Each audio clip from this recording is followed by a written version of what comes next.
میں تو کہتا ہوں اگر 25 سال پہ میں نے یہ حدیث پڑھی ہوتی تو میں گلی گلی اس کا پیغام پہنچا چکا ہوتا، اور آج کی صورتحال یہ نہ ہوتی کہ روزانہ ایک نئے مسئلے پر ہمیں نیا انتظام کرنا پڑے۔ میرے آقا علیہ السلام نے جب ختم نبوت کے لحاظ سے مستقبل کو دیکھا اور نظام عطا کیا تو نظام میں آپ نے کیا فرمایا؟ فرمایا لَيَنْتَقِدَنَّ اور الاسلام عُرْوَةً عُرْوَةً، فرمایا ایک ایک کر کے اسلام کے کڑے ٹوٹیں گے، ایک ایک کر کے، قیامت تک کے حالات بتائے۔ فرمایا میری امت میں تمہیں بتاتا ہوں پہلے ہی نہ ٹوٹنے دو تاکہ آگے سب محفوظ رہیں۔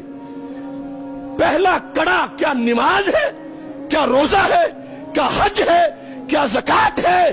یہ پلرز آف اسلام ہے، نہ انکار ممکن ہے اور نہ کوتاہی جائز ہے، مگر پہلا محاذ نماز نہیں ہے کہ سب اس پہ اکٹھے ہو جاتے سارا دین بچ جاتا۔ ترتیب دیکھو، علم غیب سے سرکار نے کیا فرمایا وہی ہوا، غیر سمجھ گئے، ہم نہ سمجھ پائے۔ میرے آقا علیہ السلام نے فرمایا ایک ایک کر کے اسلام کا کڑا ٹوٹے گا، جب ایک ٹوٹے گا تو میری امت دوسرا پکڑے گی، دوسرا ٹوٹ جائے گا، تیسرا پکڑے گی، کافر تیسرا توڑ دیں گے۔ پہلے ہی نہ ٹوٹنے دو، سب کٹھے ہو جاؤ پہلے پہ۔ وہ کیا ہے؟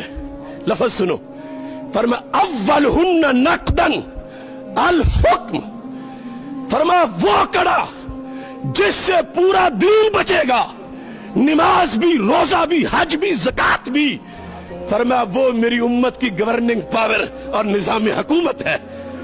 اگر میری امت نظام حکومت اپنا بچا گئی تو ان کے مسلح بھی محفوظ، ان کے آستانے بھی محفوظ، ان کی مسجدیں بھی محفوظ، مدارس بھی محفوظ، اور اگر نظام غیروں کو دے دیا تو پھر سب کچھ لٹے گا۔ اب 400 مدارس برما والوں کے کہاں گئے؟ شام کی وہ خانقاہیں، میرے ساتھ وہ حضرات پڑھتے تھے بغداد شریف میں، 5-5 ایکڑ کی خانقاہیں بغداد شریف، عراق اور شام کی، داعش نے اپنی جیلیں بنائی۔ ایسا کیوں ہوا؟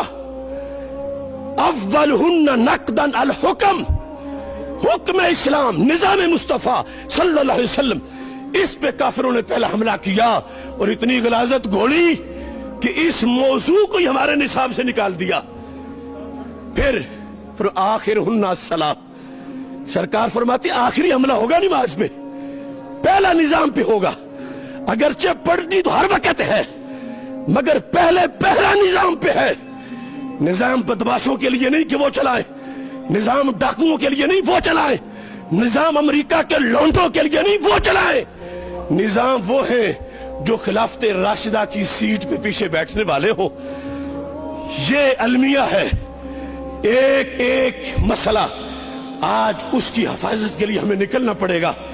تو پھر فلا وربک لا یؤمنون حتی یحکموک، اللہ قسم اٹھا کے کہہ رہا ہے، سب سے بڑی قسم کہ محبوب مجھے تیرے رب کی قسم، وہ مومن نہیں ہوں گے اگرچہ نماز پڑھیں، اگرچہ روزہ رکھیں، اگرچہ حج کریں، اگرچہ زکوٰۃ دیں، اگرچہ چلے کاٹیں، اگرچہ وظیفہ پڑھیں، نہیں مومن۔